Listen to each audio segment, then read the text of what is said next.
जय हिंद दोस्तों, कैसे हैं? वेलकम टू योर के 4P क्लासेस।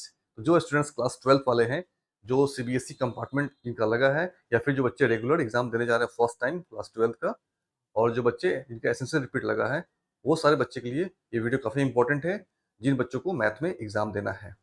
तो सबसे पहले हम डिस्कस करेंगे इस वीडियो में कि आपका सिलेबस 2025 का क्या होगा। ओके, कौन से यूनिट्स को आपको पढ़ना है अच्छे से, ताकि आप अच्छे से स्कोर कर पाएँ, उस सब के बारे में डिस्कस करेंगे। यूनिट वाइज़ किस टॉपिक से आपको सबसे मैक्सिमम क्वेश्चन पूछेगा, क्योंकि आप लोग का लक्ष्य है, पहला लक्ष्य है, पहला आपका टारगेट है कि हमको पास करना है। पास करने के बाद फिर हम लोग स्कोर करने की तरफ आगे बढ़ेंगे। वन बाय वन करके हम सिलेबस को एक बार हम लोग देखेंगे कि हमें पढ़ना क्या है और कौन-कौन सा टॉपिक ईज़ी होता है और किससे अधिक स्कोर कर सकते हैं। उसके बाद हम लोग कुछ क्वेश्चन को सॉल्व करेंगे जो प्रीवियस आपको पूछा गया है, और देखेंगे कि मैथ कितना इजी होता है अगर आप अच्छे से समझ गए तो। चलते हैं। तो सबसे पहले आप लोगों को ये जो 2024-25 सेशन का जो सिलेबस है, ये मैं आपको लेके आया हूँ। इसी की वेबसाइट से डाउनलोड किया गया है। अगर आप लोगों को डाउनलोड करना है तो आप लोग भी डाउनलोड कर सकते हैं, मैं आपको बता दूंगा। 6 यूनिट है, और 6 यूनिट्स में सबसे पहला यूनिट है रिलेशंस एंड फंक्शन। ये आपको 8 मार्क्स का पूछेगा। उसके बाद अलजेब्रा सेकेंड यूनिट है, ये 10 मार्क्स का आता है। कैलकुलस जो आपको 35 मार्क्स का आता है। तो ये सबसे मेजर आपको मार्क्स गेन करने का यूनिट है, तो इस पे हम लोग पूरी तरह फोकस करेंगे। उसके बाद है vectors and three dimensional geometry, ये आपको 14 मार्क्स का पूछेगा। फिर प्रोग्रामिंग, ये आपको 5 मार्क्स का पूछेगा। प्रोबेबिलिटी, ओके, ये आपको 8 मार्क्स का पूछेगा। तो इस तरह से टोटल आपको 80 मार्क्स का थ्योरी होगा और 20 मार्क्स का इंटरनल असेसमेंट होगा। तो जो बच्चे क्लास 12 2024 में दिए थे, कंपार्ट आ गया था, उनको उनका नंबर ऑलरेडी मिला हुआ है, तो उनको उनका नंबर कैरी फॉरवर्ड हो जाएगा। ओके, बट जो बच्चे फर्स्ट टाइम दे रहे हैं तो उनको इस बार मिलेगा न्यू तरीके से। इसके बाद हम लोग देखते हैं चैप्टर वाइज कौन कौन से चैप्टर से आपको कितने मार्क्स का पूछता है। तो जो 2024 के अकॉर्डिंग मैं डिस्कस कर रहा हूँ, तो सबसे पहले चैप्टर में है रिलेशन एंड फंक्शन में 4 मार्क्स का पूछता है। फिर इनवर्स ट्रिग्नोमेट्रिक फंक्शन 4 मार्क्स का पूछता है। मतलब दोनों इस चैप्टर में दोनों टॉपिक का इक्वल मार्क्स डिस्ट्रीब्यूशन है। नेक्स्ट है अलजेब्रा सेकेंड यूनिट, इसमें मैट्रिसेस आपको 5 मार्क्स का पूछता है। डिटर्मिनेंट्स 5 मार्क्स का पूछता है, यानी 10 मार्क्स टोटल इस यूनिट से आपको आएगा। नेक्स्ट हम देखते हैं कंटिन्यूटी एंड डिफरेंशियबिलिटी, ये आपको 9 मार्क्स का है, देख लो। एप्लीकेशन ऑफ डेरिवेटिव्स 4 मार्क्स का है। फिर इंटीग्रल्स 9 मार्क्स का है।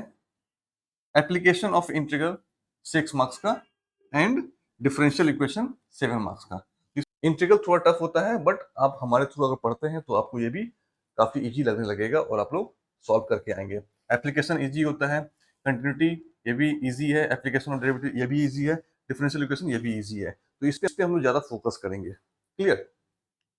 नेक्स्ट है फोर्थ यूनिट है वेक्टर्स, ये आपको 7 मार्क्स का पूछेगा, और ये 3 डायमेंशनल ज्योमेट्री 7 मार्क्स का है। 14 मार्क्स टोटल इससे इस यूनिट से आएगा। नेक्स्ट है फिफ्थ चैप्टर लीनियर प्रोग्रामिंग, ये 5 मार्क्स 1 लॉन्ग क्वेश्चन ओनली इससे आता है। क्लियर। टोटल वेटेज आपको इससे 5 मार्क्स का मिलेगा। प्रोबेबिलिटी ये आपका 6 चैप्टर है, इससे आपको 8 मार्क्स का क्वेश्चन आता है। तो इसमें थोड़ा सा मैं बोलूंगा कि इजी तो है, बट इसमें होता क्या है कि क्वेश्चन थोड़ा ट्विस्ट कर देता है बार बार।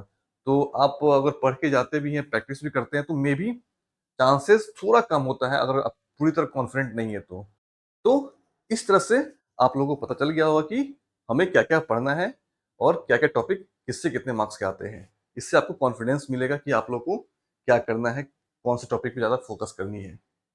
अब बात आती है कि हमें कहाँ से डाउनलोड करना है, तो मैं आपको दिखा देता हूँ। तो आप लोग सिंपली सीबीएसई की वेबसाइट से जाके एकेडमिक सेशन पे जाके, यहाँ पे आप लोग को अभी सैंपल पेपर अभी आया नहीं है, 2024 तक का ही आया है। करिकुलम में जाना है, यहाँ पे 2024-25 का आ चुका है करिकुलम। यहाँ पे आपको सीनियर सेकेंडरी करिकुलम 11th-12th पे जाना है, इस पे क्लिक करना है, और एकेडमिक इलेक्टिव ग्रुप ए पे क्लिक करके आप लोग को सिंपली मैथमेटिक्स पे क्लिक करके डाउनलोड कर लेना है। ओके, इस तरह से आप लोग को यहाँ पे मिल जाएगा ईच एंड एवरीथिंग। ओके, तो यहाँ पे आप लोग देख सकते हैं जाके।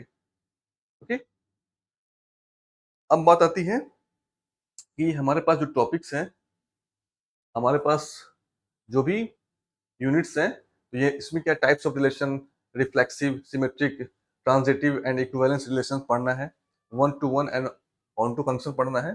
तो इस तरह से आप लोग यहाँ पे पूरा डिटेल में दिया हुआ है क्या क्या आप लोगों को पढ़ना है इस बार 2025 के लिए। तो हम लोग क्वेश्चन को सॉल्व करते हैं। ये प्रीवियस ईयर आया हुआ है सीबीएसई में। ये क्वेश्चन वेक्टर का है। ये पूछ क्या रहा है, find a vector of magnitude 4 units perpendicular to each of the vectors. ये वेक्टर दिया हुआ है 2i minus j plus k and i plus j minus k vector and hence verify your answer. ये क्वेश्चन 3 मार्क्स का है। Okay, but अगर आप लोग देखोगे तो ये अगर आप सिंपली फिजिक्स में अगर वेक्टर पढ़े हो ना उससे ही बन जाएगा। ओके, तो हम लोग देखते हैं। तो ये पूछ रहा है find a vector of magnitude 4 units. तो यहाँ पे 4 यूनिट्स है, तो ये क्या है, यूनिट। तो find a vector of magnitude 4 units. तो ये बोल क्या रहा है, हमारे पास गिवन क्या क्या है, सॉल्यूशन देखेंगे हमारे पास गिवन क्या क्या है। तो सबसे पहले हमारे पास एक वेक्टर है, मान लेते हैं a vector, let a vector is 2i minus j plus k and another vector b. Question को कैसे सॉल्व करना है देख लेते हैं। Let and another vector b is i plus j minus k. ये सब आपको पता होगा, आई जे क्या है, ये आपका यूनिट वेक्टर है। आई क्या है, एक्स के डायरेक्शन में, जे क्या है, वाई के डायरेक्शन में, और के क्या है, जेड के डायरेक्शन में। क्लियर, ये आप लोगों को पता होगा, बेसिक पता है आप लोगों को।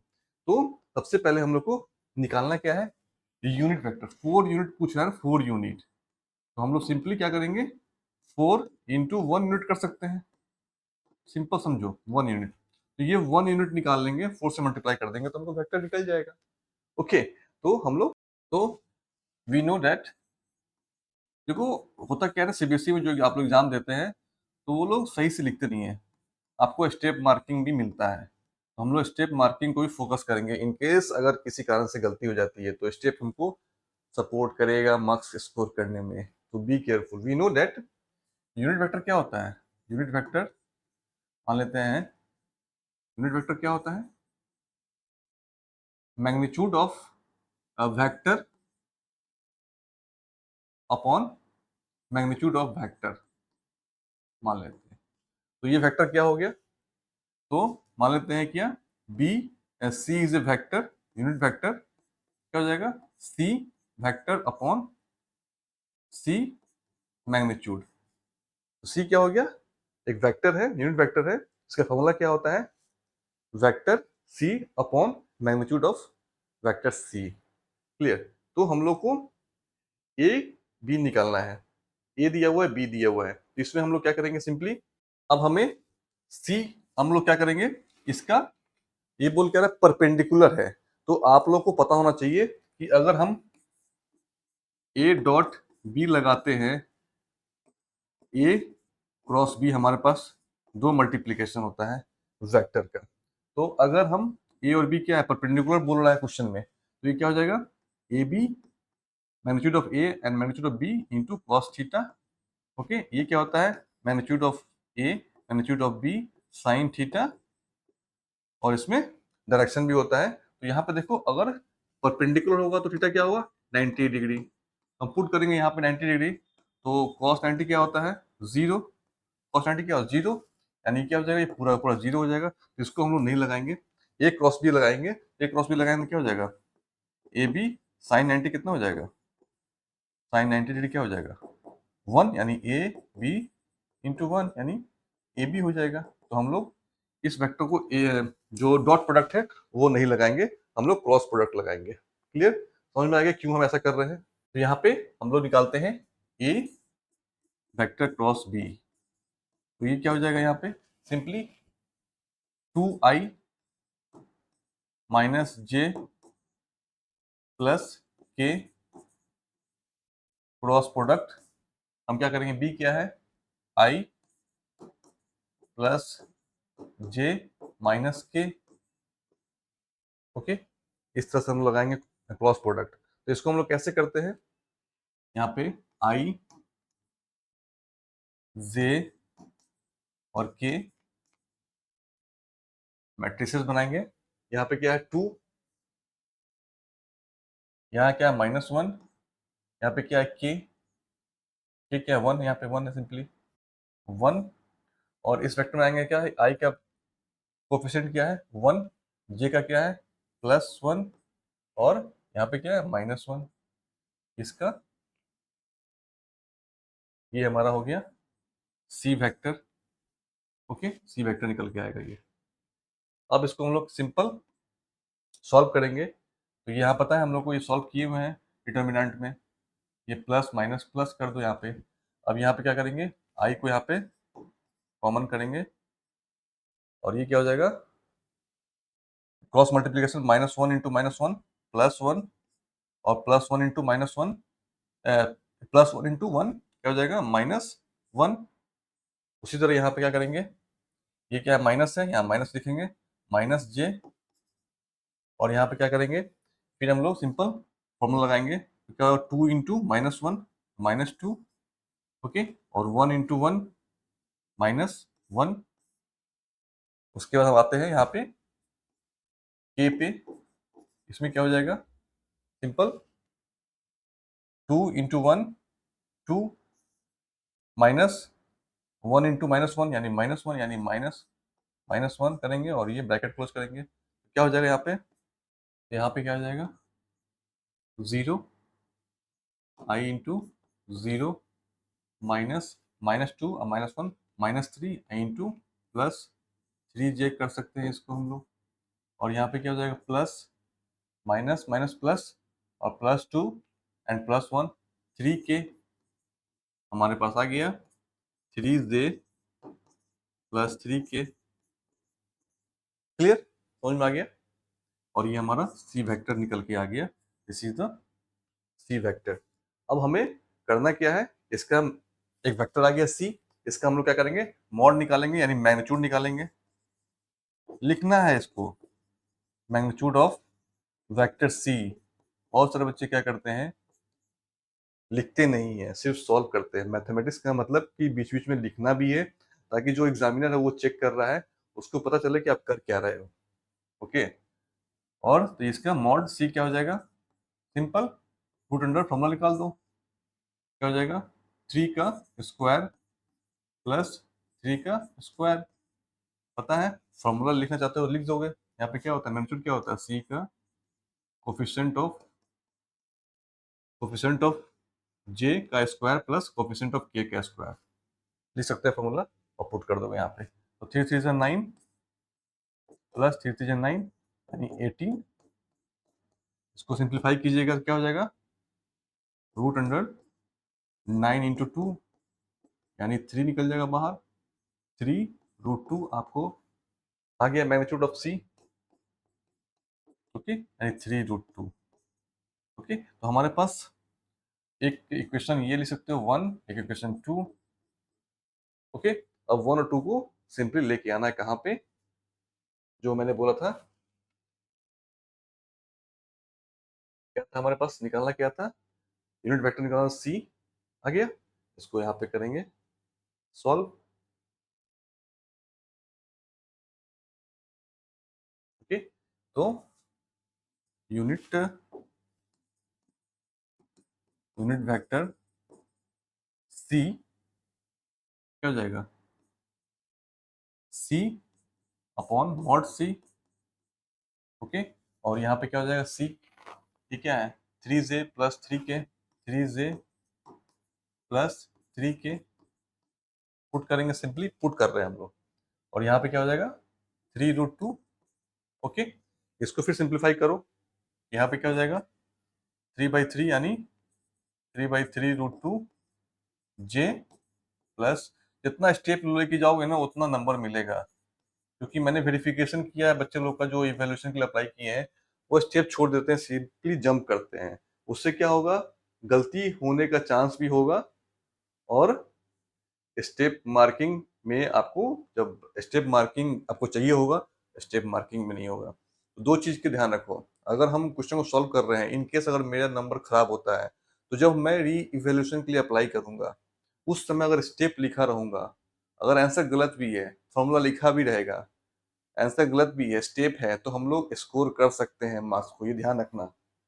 ओके, तो सिंपली अब इसको 3 3 कैंसिल हो गया यानी 1/√2 j प्लस 1/√2 के, ये हमारा वेक्टर निकल के आ गया सी वेक्टर, यूनिट वेक्टर। अब बोल कह रहा 4 टाइम्स, तो इसको मल्टीप्लाई कर दीजिए, तो क्या 4 टाइम्स इंटू सी कर दो, सी यूनिट वेक्टर कर दो, सॉरी, ओके, यानी 4 कर दो मल्टीप्लाई, 4/√2 जे प्लस 4/√2 के, तो ये हमारा आंसर आ गया 4 टाइम्स यूनिट वेक्टर। क्लियर? तो ये सिंपली 3 मार्क्स का क्वेश्चन था। नेक्स्ट क्वेश्चन है इंटीग्रल का।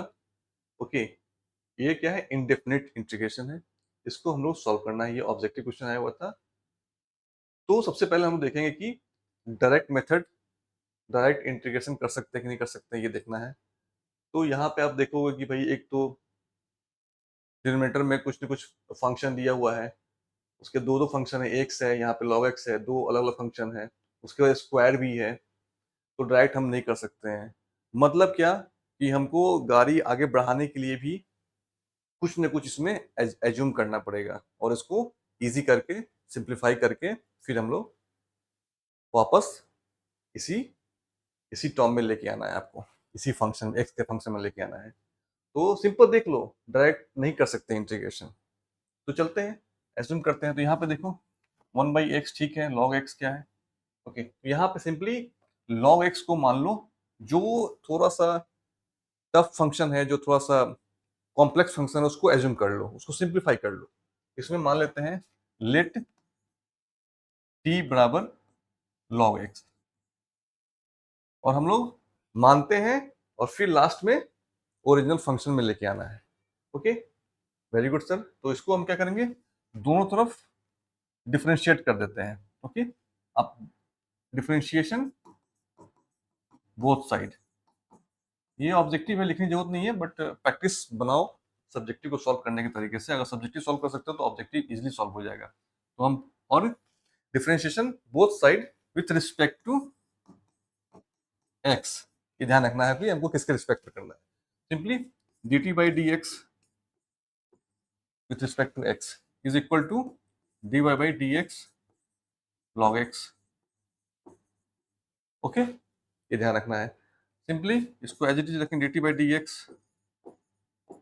और ये क्या हो जाएगा, log x का क्या होता है, सिंपली 1/x आ गया। क्लियर? अब हमको देखना है कि यहाँ पे पुट करना है क्या, d पुट करना है, और यहाँ पे dt आना चाहिए। तो हम क्या करेंगे, dt को करेंगे थोड़ा सा, इसको प्लस माइनस करेंगे, ये प्रैक्टिस पे आ जाता है। dt इक्वल टू क्या हो जाएगा, 1/x dx, थोड़ा सा प्रैक्टिस चाहिए। अब यहाँ पे simply 1/x dx, 1/x dx put करेंगे, और क्या करेंगे, dt पुट करेंगे, तो यहाँ पे सिंपली आना चाहिए हमें। इसको हम थोड़ा सा सिंप्लीफाई करते हैं, क्या हो जाएगा, इंटीग्रेशन 1/log x का whole square into 1/x dx कर दिया हमने। Okay, clear? उसके बाद हम आते हैं, पुट करते हैं, यहाँ पुट किए क्या, t equal to log x, तो यहाँ भी 1/t², 1/t², और 1/x dx की जगह पे क्या पुट करेंगे, 1/x dx पे dt पुट करेंगे, dt पुट कर दिए। अब हमारे पास आ गया t in terms of t। Clear? तो अब सिंपली हो गया t, ये क्या होगा, -2 ऊपर गया, dt गया, थोड़ा सा और हम लोग सिंप्लाई करेंगे, यहाँ पे क्या हो जाएगा t। अब इंटीग्रेशन करेंगे तो क्या हो जाएगा, यहाँ पे इंटीग्रेशन करेंगे तो -2 + 1 बाई -2 + 1 होता है ना, n+1 अपॉन, क्या होता है इसका, xn dx, क्या होता है इंटीग्रेशन, xn+1 अपॉन n+1, वही फॉर्मूला लगाए, बेसिक फॉर्मूला। और ये यहाँ पे कांस्टेंट आ जाएगा +c, क्योंकि ये क्या इंडेफिनिट इंटीग्रेशन है। ये पुट करो, यहाँ पे क्या हो जाएगा, -2 + 1 क्या हो जाएगा, -1, और ये क्या, -2 + 1 -1, यानी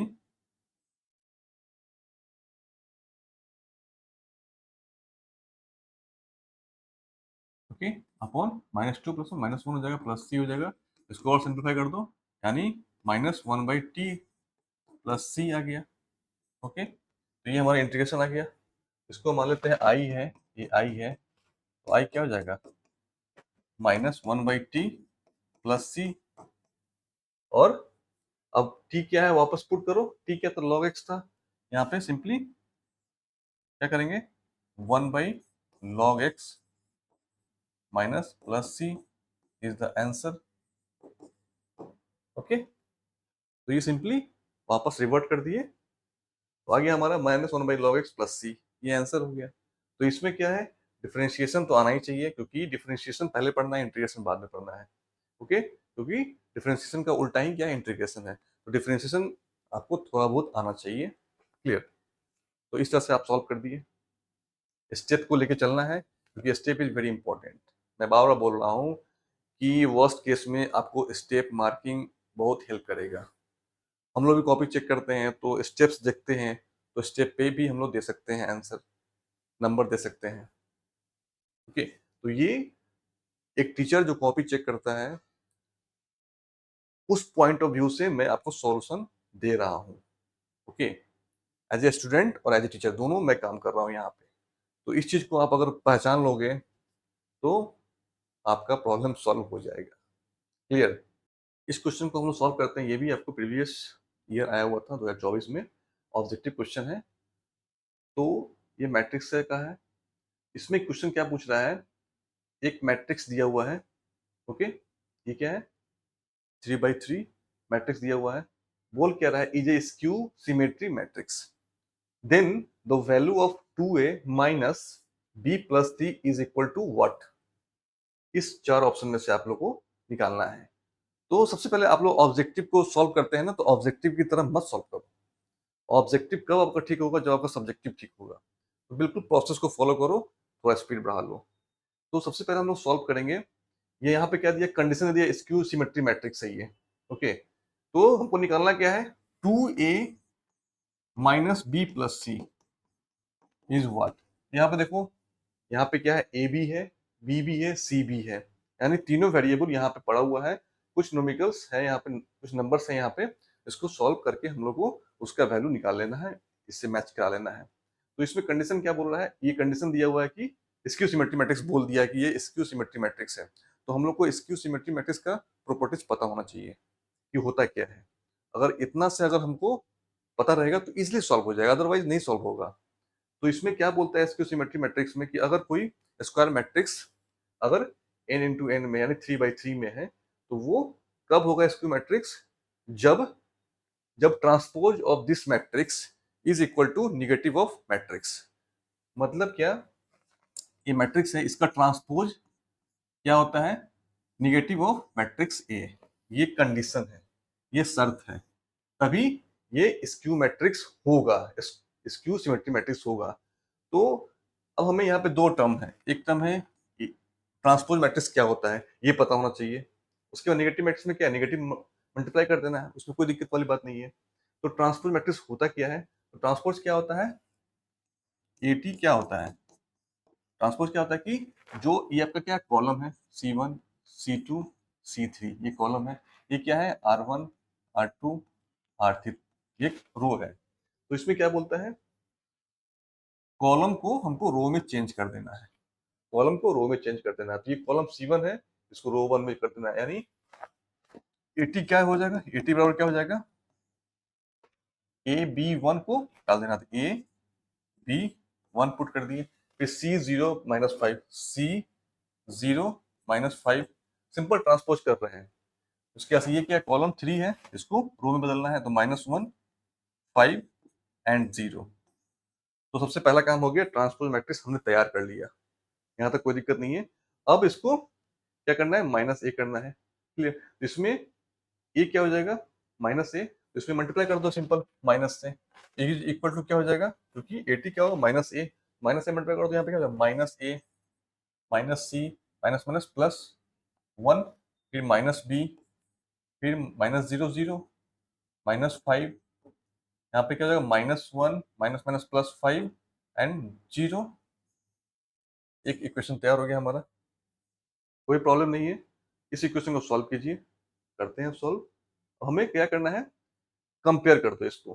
ओके, कंपेयर कर दो, तो क्या हो जाएगा, ए बराबर क्या हो जाएगा, इक्वल है ना, तो इक्वल है, तो ये जो आपका जो पहला पहला कॉलम और पहला रो का पहला जो टर्म है ए क्या हो जाएगा minus A equal two by comparing compare लिख दो कंपेयरिंग ए क्या हो जाएगा माइनस ए ओके और इसको क्या करेंगे यानी a plus a is equal to 0 यानी 2a इक्वल टू 0 ये हमारा फर्स्ट इक्वेशन ये 2a निकाल लिए हम ओके उसी तरह क्या कर रहा है बी को माइनस सी से कर यहाँ पे क्या बी और सी का टर्म है तो हम लोग बी और सी को करते हैं इक्वेट करते कंपेयर करते हैं बी इक्वल टू क्या है माइनस सी दिस इंप्लाइज यानी b plus c is equal to 0 okay ये इक्वेशन 2 मान लेते हैं तो देखो हमारे पास 2a निकाल लिए b प्लस सी भी आगे पुट कर देंगे यहाँ पे सिंपली पुट करेंगे जो ऑब्जेक्टिव है तो हम लोग सिंपल यहाँ पे क्या है b